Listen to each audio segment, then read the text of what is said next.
네, 우리 가슴에 손을 얹고 이렇게 고백하겠습니다. 하나님은 나를 사랑하십니다.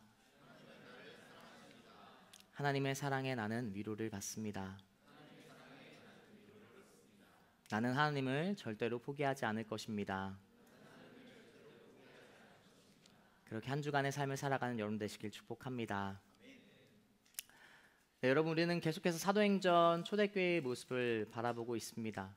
초대교회 제자들의 모습, 또 초대교회에 다녔던 그 교인들의 모습은 어떠했나요?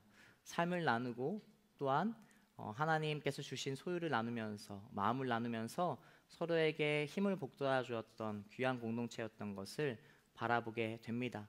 그들은 신앙과 삶이 일치하는 귀한 하나님의 교회였어요. 분리된 삶이 아니라 하나님 안에서 복음을 가지고 거룩한 증인들로 살아갔던 사람들이었던 것을 바라보게 됩니다. 많은 사람들이, 많은 무리가 있었지만 그들이 그냥 하루 모여서 마치 콘서트와 공연에 하루 모였다가 삶과는 무관하게 살아가는 그런 회중과 또한 군중, 그냥 어떻게 보면 관중이 아닌 하나님의 증인들로 살아갔던 사람들이 바로 주님의 거룩한 교회, 초대교회의 모습이었던 것을 바라보게 됩니다.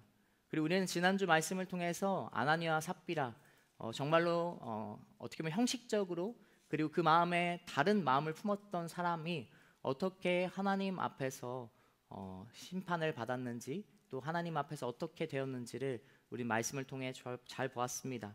우리 지난주 5장 11절 말씀, 그 사건을 통해서 이 초대교회가 다시 한번 어떻게 되었는지를 이야기하고 있습니다. 사도행전 5장 11절 말씀을 같이 읽도록 하겠습니다. 함께 읽겠습니다. 온 교회와 이 일에 대해 소문을 들은 모든 사람들은 큰 두려움에 사로잡혔습니다. 그렇습니다. 지난주 그 사건을 통해서 초대교회는 더욱더 하나가 되었고, 하나님을 경외하고 두려워하는, 하나님 앞에서 정말로 우리가 마음을 다잡고 다시 한번 정말 우리가 함께 나아가야 되는 공동체인 것을 그들이 깨달았던 것을 바라보게 됩니다. 내부에 있던 위협과 어려움을 잘 이겨냈어요. 하나님께서 주시는 하나님의 영으로, 또 사도들로 인해서 그 거짓을 분별했고, 내부에 있던 그런 어려움을 정말 하나님 안에서 잘 해결했던 그들이었죠. 더 나아가 그리고 많은 기적과 표적들이 그 가운데 일어났던 것을 보게 됩니다. 더 많은 멤버가, 더 많은 제자들이 그 가운데 생겨났고, 삶과 신앙이 일치된 초대교회의 사람들을 보면서 우리가 오늘 말씀에서는 읽지 않았지만 지난주 말씀과 오늘 말씀 사이에 이런 말씀이 기록된 것을 보게 돼요. 초대교회 사람들을 보면서 그들에 대한 칭찬이 자자했다라는 말씀이 기록된 것을 바라보게 됩니다. 그들은 정말로 신실하게 정직하게 살아갔던 주님의 제자들이었기 때문이죠. 그렇게 이제 정말 위협을 이겨내고 순탄한 길을 걸어갔으면 좋겠지만, 오늘 읽었던 말씀에서 사도들은 다시 공회 앞에 서서 신문을 받게 됩니다. 우리 오늘 말씀 27절과 28절 말씀을 다시 한번 읽도록 하겠습니다. 함께 읽겠습니다. 그들은 사도들을 데려다가 대제사장의 신문을 받도록, 대제사장이 말했습니다. 우리가 예수의 이름으로 가르치지 말라고 단단히 주의를 주지 않았느냐? 그런데 너희는 너희 가르침으로 가득 채우고 이 사람의 피에 대한 책임을 우리에게 뒤집어 씌우려고 하는구나.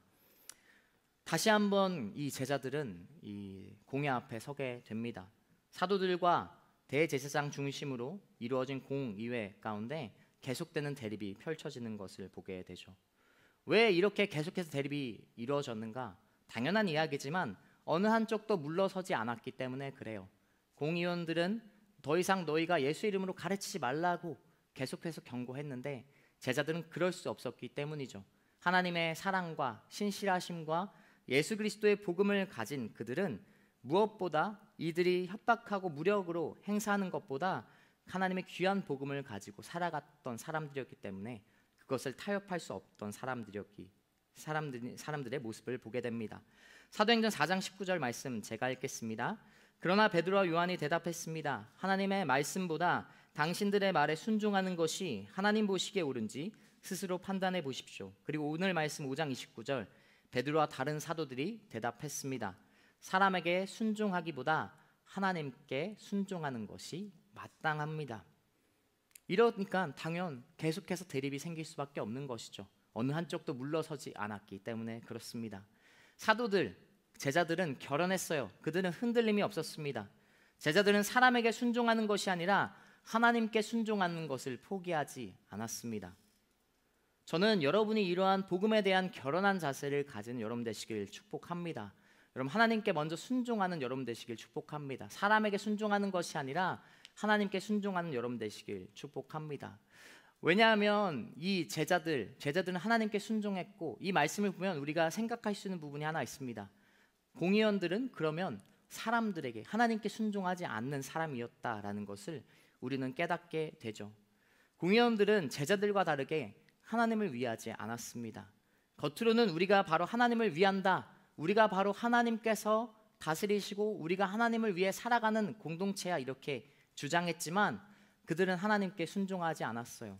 오히려 제자들이 복음 앞에, 하나님 앞에 결연한 모습을 가지고 살아갔던 것을 바라보게 되죠. 종교 지도자들과 공의원들이 하나님께 순종하지 않았던 것을 잘 나타내는 오늘 말씀이 있습니다. 바로 17절 말씀입니다. 17절 말씀 함께 읽도록 하겠습니다. 같이 읽겠습니다. 그러자 대제사장과 그의 한파인 사두개파의 당변들은 모두 시기하는 마음이 가득해서 들고 일어나. 이 공의원들이, 종교 지도자들이 하나님을 위하지 않았다라는 것을 잘 나타내는 말씀이죠. 사람들의 칭찬을 받는, 아까 얘기했듯이 이 초대교회 사람들을 보면서 사람들이 칭찬하기 시작합니다. 그런데 그 칭찬하는 모습을 보면서 종교 지도자들, 공의원들의 시기가 일어나는 것입니다.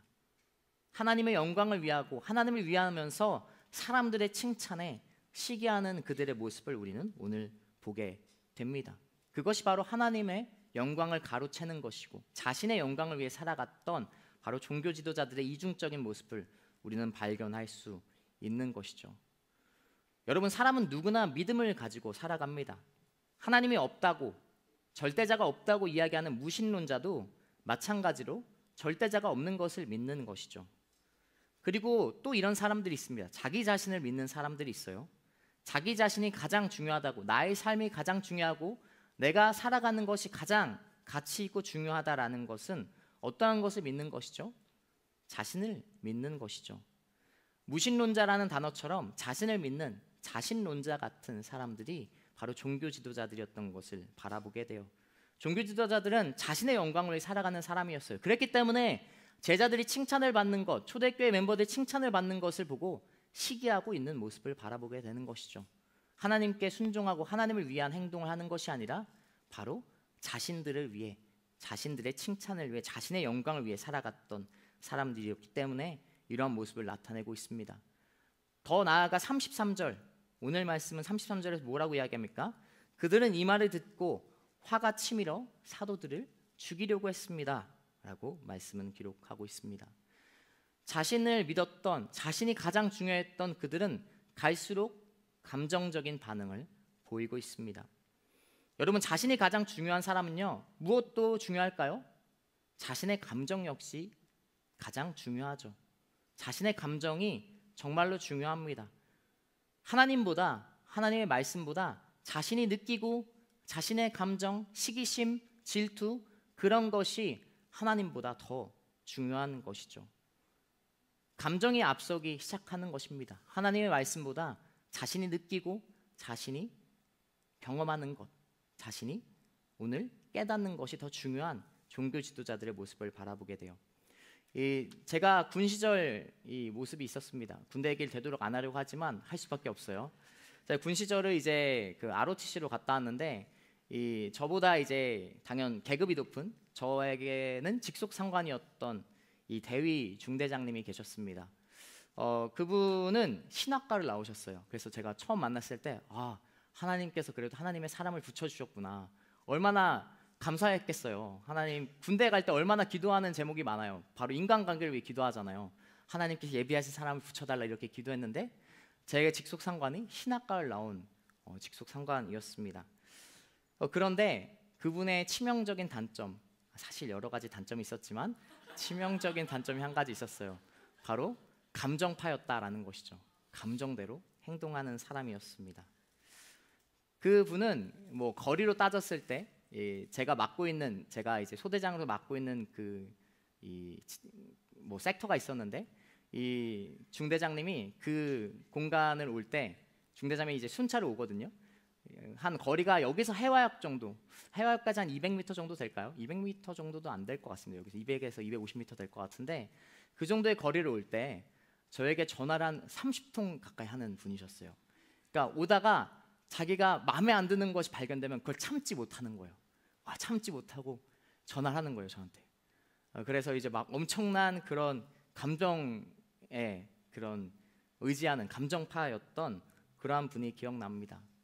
이렇게 자기 감정이 중요한 사람, 그리스도인이지만 자기 감정을 우선시하는 사람은 어떠한 모습을 드러낼까요?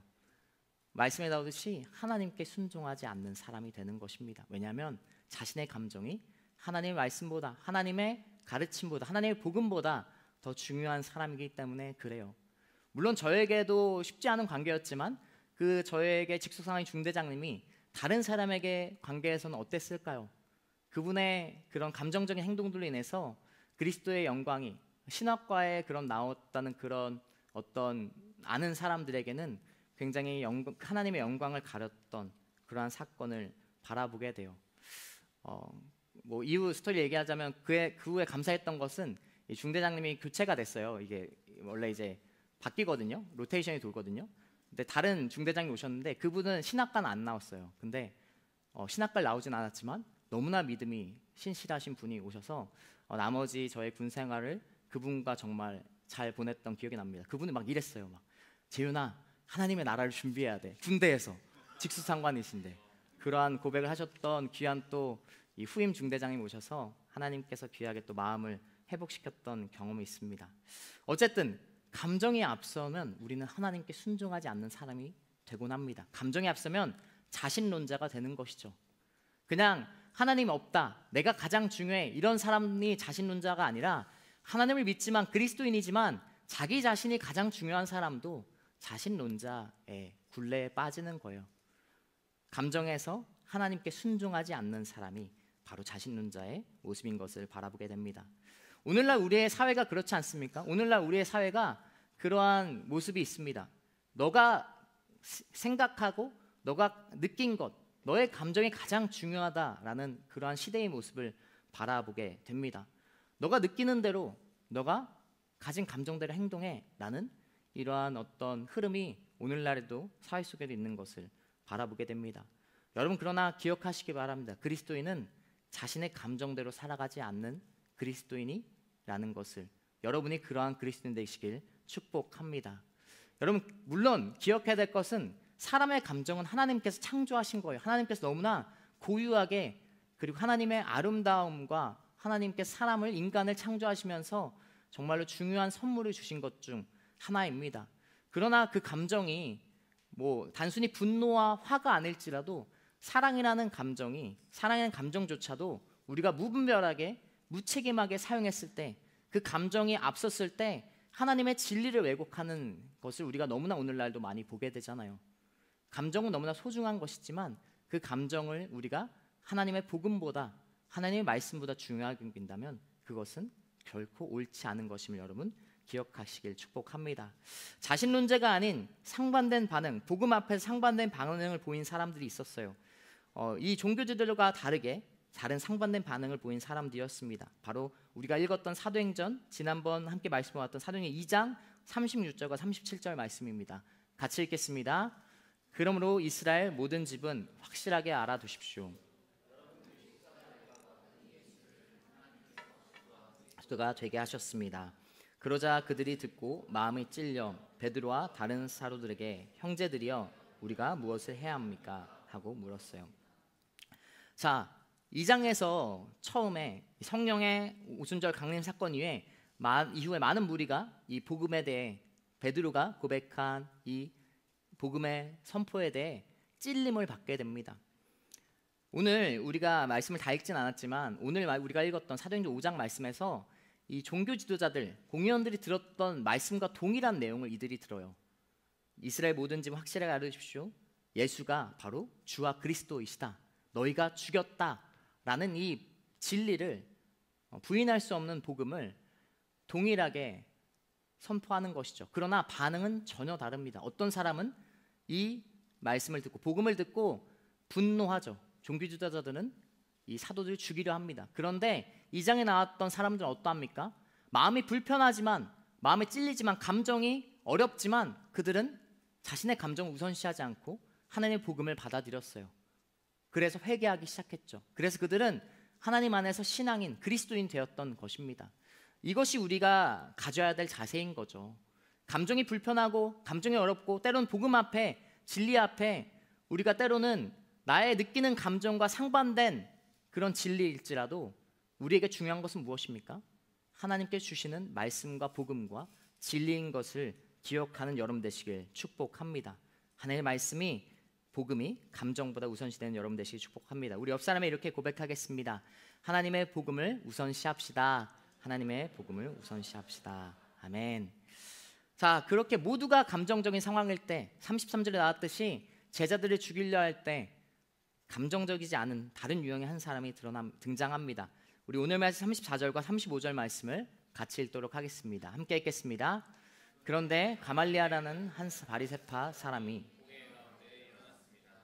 그는 율법학자로서 모든 사람의 존경을 한무면, 그는 사도들을 잠시 공회 밖으로 내보내라고 명령하고는 이렇게 말했습니다.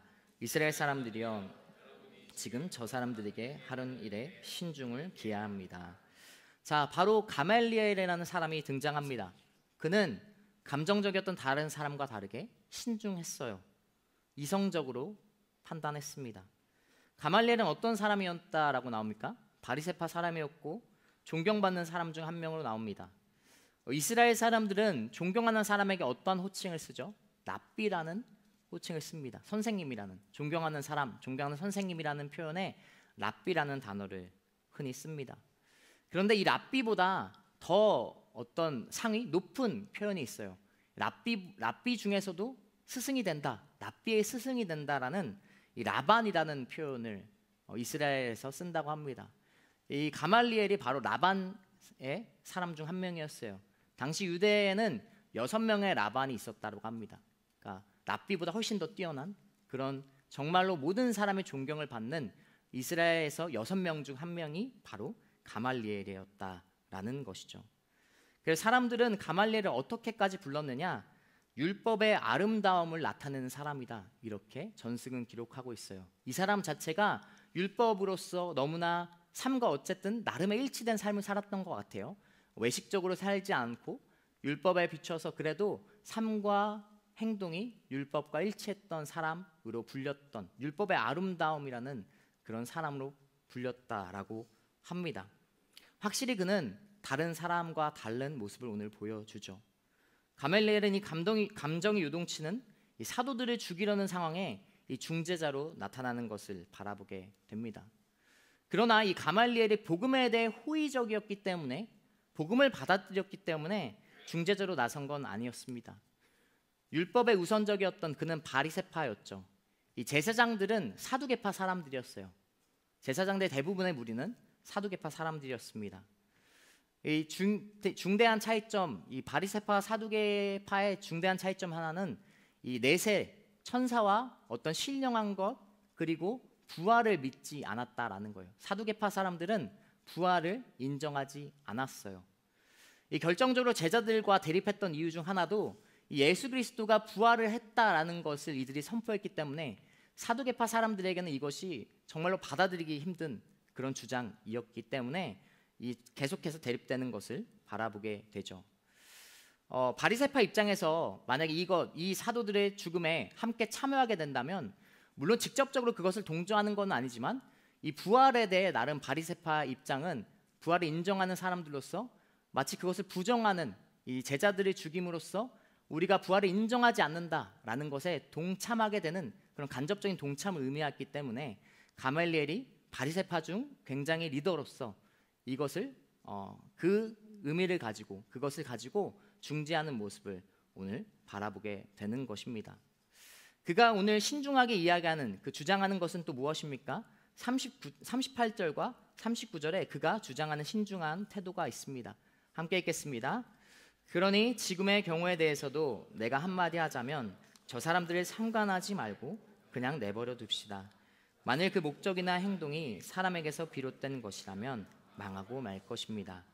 그러나 만약 하나님으로부터 나온 것이라면 이 사람들을 막을 수 없을 것입니다. 행여나 여러분이 하나님을 대적해 싸우는 사람이 될까 두렵습니다.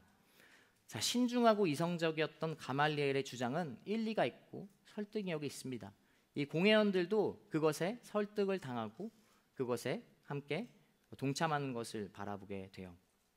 이성적이었던 그가 나름의 정말로 해안을 가지고 중재안을 낸 것을 우리는 보게 됩니다. 그러나 가말리엘이 얘기한 것을 우리가 조금 더 살펴본다면 이것은 진리가 아닌 것을 바라보게 됩니다. 오늘날 가말리엘의 이야기는 적용되지 않아요. 일치하지 않습니다. 사람에게서 난 거짓된 것이라도 부응을 할 수 있고 망하지 않는 것을 오늘날 우리는 보게 돼요.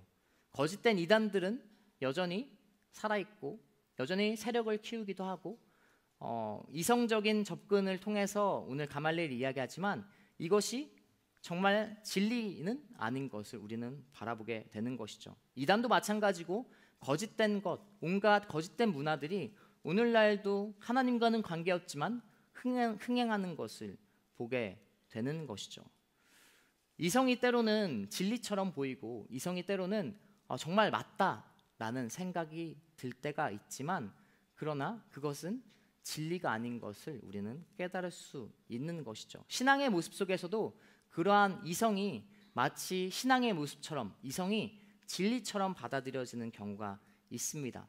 너무나 단편적이고 가벼운 예지만 예를 들어 이런 것이죠. 어제 내가 늦게 자서 오늘 내가 조금 더 자고 공동체 예배를 가지 않고 저녁 예배를 드리면 더욱 하나님께 집중할 수 있겠구나. 이런 것도 되게 보면 이성적이죠. 되게 보면 오히려 신앙인의 모습처럼 보입니다. 그러나 그것이 정말로 공동체 안에서 함께 우리가 나아가는 그냥 나의 피곤과 피로가 우선시되는 그러한 모습이 하나님께서 원하시는 모습은 아닐 것입니다.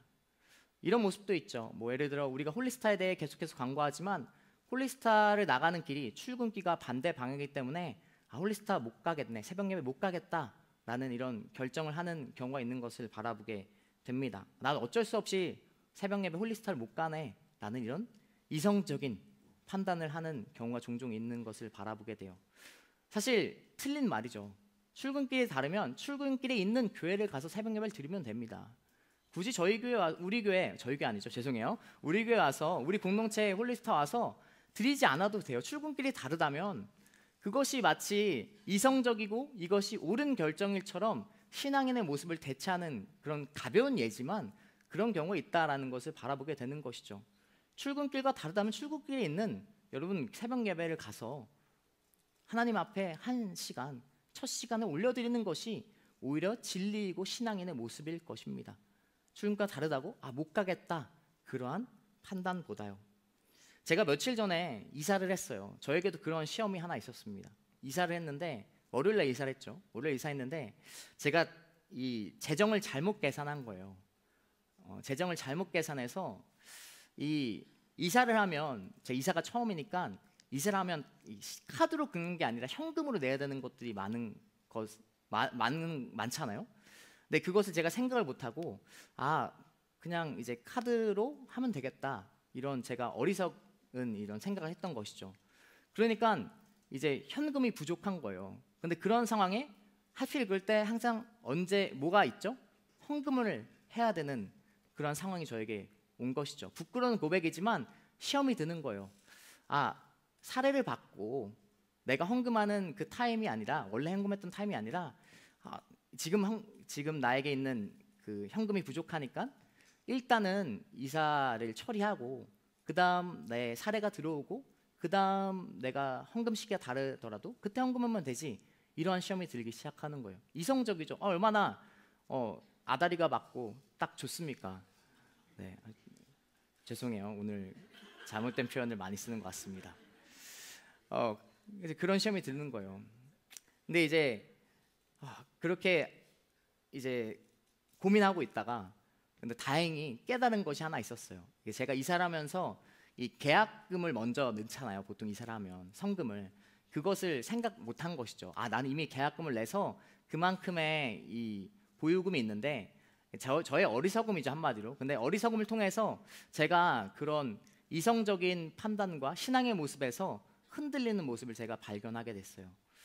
우리의 신앙의 모습도 그렇습니다. 때로는 이성적인 판단, 이성적인 결정이 어떻게 보면 신앙적으로 보여요. 이것이 더 합리적이고 다 어떻게 보면 좋은 게 좋은 거지라는 우리의 그 신앙의 모습을 발견하게 되는 것이죠. 아까 얘기했던 뭐 새벽 예배, 그리고 뭐 잠을 통해서 예배를 선택하는 것, 그러한 것도 간단한 예지만 이성이 신앙보다 우선시되는 그러한 모습을 바라보게 되는 것을 보게 됩니다. 그러나 이성이 믿음과는 거리가 있는 것을 바라보게 돼요. 제가 믿음이 흔들렸던 것처럼 이것은 믿음의 문제잖아요. 내가 하나님을 신뢰하지 못하고 그냥 조금 뒤에 헌금을 해야겠다, 이런 것은, 이런 판단은 결국 믿음의 문제인 것을 우리는 바라보게 돼요. 이성이 진리는 아니며 복음은 아닌 것을 우리는 깨달아야 됩니다. 그러나 이야기했듯이 감정도 마찬가지고 이성도 마찬가지고 당연 하나님께서 주신 귀한 하나님을 알아가는 통로로 쓰일 수 있는 것이죠. 제가 이성에 대해 너무 부정적으로 이야기하지만 당연히 이성 역시 하나님 안에서 우리가 이성을 추구하는 신앙 역시 필요한 것을 우리는 보게 됩니다. 이성적인 접근을 통해 우리는 하나님의 속성에 대해 알아갈 수 있고 하나님께서 어떠한 분이신지 당연 알 수 있는 귀한 통로가 됩니다. 그러나 이성으로 모든 것을 설명하지 못한다는 거예요. 신앙의 모든 것을 우리가 설명할 수 없고 이성이 앞서는 것이 결코 그리스도인으로서 옳지 않다라는 것을 우리는 깨달아야 됩니다. 제 친구 중에 이런 친구가 있었어요. 이번에도 군 시절 동료 친구인데 그 친구는 이제 상관은 아니었어요. 동료 친구인데 그 친구는 선생님이었어요. 근데 이 친구가 믿었던 것은 모든 것을 이 과학으로 설명할 수 있다, 아직 발견하지 못했을 뿐이다라는 것을 주장하는 친구였어요. 그 친구의 나름의 그 일관성된 주장은 나름의 그래 뭐 그럴 수도 있지라는 생각이 들게끔 하는 모습이 있었습니다. 그러나 그가 연애를 하기 시작했을 때 그의 그 주장은 산산이 무너졌던 것을 저는 발견하게 돼요. 모든 것을 설명할 수 없는 그 연애의 감정과 그리고 관계를 설명할 수 없던 그 상황 속에 자기가 잘못했다고 이렇게 얘기했던 제 친구가 있습니다. 여러분, 이성으로 우리가 그것을 우선시하면 어떠한 결과가 있나요? 하나님을 제한하기 시작합니다. 감정은 하나님의 말씀에 순종하지 못하게 하고, 감정이 우선시되면 하나님의 복음을 우리가 온전히 받아들이지 못하지만, 이성이 앞서면요, 어떠한 모습이 우리 가운데 있다면요, 이성이 앞서기 때문에 하나님의 능력을 제한하기 시작하고 하나님을 내가 생각하는 범주 안에 가두기 시작하는 것이 펼쳐지는 것이죠. 여러분, 물론 이성 역시 감정 역시 하나님의 귀한 축복된 선물이지만 하나님 안에서 그것을 우리가 자유롭게 사용하는 여러분 되시길 축복합니다. 사도들은 어땠나요? 사도들은 이성적이지 않았어요. 우리 5장 18절부터 20절까지 말씀을 같이 보도록 하겠습니다. 함께 보겠습니다. 사도들을 잡아다가 감옥에 가두었습니다. 그러나 그날 밤 주의 천사가 감옥 문을 열고 사도들을 밖으로 데리고 나오며 말했습니다. 가라, 성전에 서서 백성들에게 이 새 생명의 말씀을 모두 전하라. 자, 오늘 우리가 읽었던 말씀은 이미 사도들이 감옥에 갇혔다가 한번 풀려났다가 다시 끌려온 상황이었어요. 그러니까 이 말씀에 읽었듯이 사도들이 감옥에 갇혀 있다가 주님의 천사가 이 감옥 문을 감옥에서 빼주죠. 그리고 주의 천사가 이렇게 얘기합니다. 성전에 서서 백성들에게 새 생명의 말씀을 모두 전하라. 다시 이렇게 하나님의 말씀을 전합니다. 사실 이러면 이성적으로 판단했을 때 어떤 결과가 있어요? 당연 다시 잡히겠죠. 잡혔는데 다시 가서 너가 복음을 전하라고 하면 이성적으로 판단했을 때 다시 잡히게 될 것이고, 그것이 어떻게 보면 복음의 통로, 복음의 전파를 위해서 때로는 이런 생각이 들 수도 있어요. 이것이 좀 더 효과적일까? 내가 다시 잡히는 것이, 우리가 이 복음을 전하는 것이 좀 더 지혜로운 방법이 있지 않을까? 이런 생각을 할 수 있었음에도 불구하고 제자들은 다시 잡힐 것을 알았음에도 불구하고 그런 이성적인 결정을 하는 것이 아니라 그냥 신앙으로, 복음으로 그들이 이 모든 행동을 하는 것을 바라보게 돼요. 또 다시 가서 성전에 가서 성전이 바로 제사장들의 무리가 있는 곳이 아닙니까? 최소한 어느 좀 다른 멀리 떨어진 데라고 가서 복음을 전하면 조금 이제 도망갈 시간에도 벌 수 있잖아요. 그런데 그들은 그렇게 이성적으로 행동하지 않았다라는 거예요. 그냥 하나님의 말씀에, 하나님의 복음에 온전히 순종했던 그들의 모습을 바라보게 됩니다. 그리고 또 사도들은 어떠한 모습이 있나요? 감정적이지 않았어요. 41절 42절 오늘 마지막 말씀 같이 읽도록 하겠습니다. 함께 읽겠습니다. 사도들은 예수 이름을 위해 모욕당하는 것이 합당하다고 생각하고는 기뻐하며 공회를 떠났습니다. 그들은 날마다 성전에서 또 집집마다 다니면서 예수께서 그리스도라고 가르치고 선포하기를 쉬지 않았습니다. 자, 예수 이름을 위해 모욕당하는 것이 합당하다고 생각했어요. 그리고 기뻐했다라고 나와요. 일반적인 감정이 아니죠. 모욕당하고 그리고 회를 받으면 마음이 어렵고 슬프고 짜증나야 되는 것이 정상이에요. 그런데 이들은 하나님의 복음이, 하나님의 말씀이 그들 가운데 우선시 되었기 때문에 이것을 기쁨으로 승화하는 감정을 가진 것을 우리는 보게 됩니다. 그냥 복음 위에서 모욕당하는 것, 핍박을 당하는 것, 박해를 당하는 것, 하나님을 믿으면서 어려움을 겪게 되고 고난을 맞이하고 위기와 시련을 맞이하는 것이 물론 마음이 어렵고 불편할 수 있지만 제자들은 그 감정을 우선시하지 않았어요. 복음 안에서, 하나님 안에서 은혜로, 감사함으로 그것을 기뻐했던 그들의 모습을 바라보게 됩니다. 감정이 우선시되지 않고 복음 안에서 그들이 이 감정을 승화시켰던 것을 우리는 바라보게 돼요. 왜 그랬는가? 아까 읽었던 20절 말씀처럼 생명의 말씀, 생명의 복음이 그들에게 있었기 때문에 그래요. 복음이 그들 가운데 살아 있었기 때문에 그래요. 복음이 그냥 죽어있는 신앙, 죽어있는 그런 그들의 모습이 아니라 매일매일 살아 숨쉬는 복음을 가지고 있었기 때문에 그들이 감정과 이성을 이겨내는, 감정과 이성이 복음 안에 있는 하나님 안에서 다스려지는 귀한 하나님의 제자들이었다라는 거예요. 군중과 같지 않았고 그냥 관람객과 같지 않았던 제자들이었기 때문에, 복음이 숨쉬는 제자들이었기 때문에 그런 모습을 보여줬다라는 것입니다. 저는 여러분, 우리가 이러한 모습이 되길 소망합니다. 복음이 여러분 안에서 생명력을 가질 때 우리가 감정의 지배를 받지 않고 이성의 결정을 하지 않고 복음의 진리의 결정을 할 수 있는 그리스도인이 되는 것이죠. 여러분, 자신의 감정으로 하나님의 말씀과 영광을 가리지 않기를 축복합니다. 자신론자가 되지 않기를 축복합니다. 여러분, 이성의 모습으로 하나님의 능력을 제한하지 않기를 축복합니다. 우리가 가져야 될 모습, 그리스도인이라면 생명의 복음을 가지고 감정을 다스리고 이성을 뛰어넘는 하나님의 제자, 그리스도인이 되기를 축복합니다. 여러분, 우리가 그러한 모습을 가지기 위해서 우리는 매일 노력해야 돼요. 쉽지 않죠.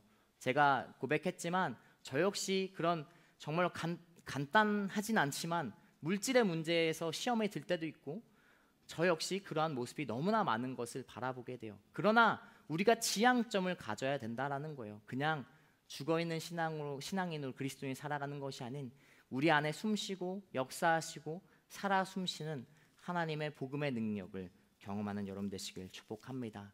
우리 말씀을 기억하면서 함께 찬양하기 원합니다. 이 시간 함께 찬양할 때 하나님, 내 마음에 그래서 갈급함을 가지기 원합니다. 하나님, 감정과 이성이 중요시되는 이 시대 속에, 이 사회 속에 우리가 어떠한 것을 갈망해야 됩니까? 내 감정, 내 생각, 합리적인 판단, 그런 것보다 주님의 그 말씀과 주님의 진리, 복음을 갈망하는 사람 되게 하여 주시옵소서. 우리가 그러한 모습을 가지고 이 찬양 함께 자리에 나와서 함께 고백하기 원합니다. 함께 자리에 나와서 찬양 고백할 때 하나님을 더욱더 바라보는 우리가 되길 축복합니다.